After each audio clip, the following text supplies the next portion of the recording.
Sevgi bir xəstəlik çöküb qəlbimə, bir çarə tapılmır mənim dərdimə.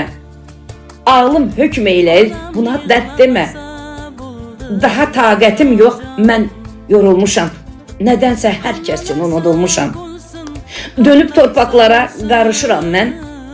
Yanıb günahlarla alışıram mən. Nə qədər özümlə danışıram mən. Qıraqdan dəliyəm, havalanmışam. Nədənsə hər kəs üçün unudulmuşam.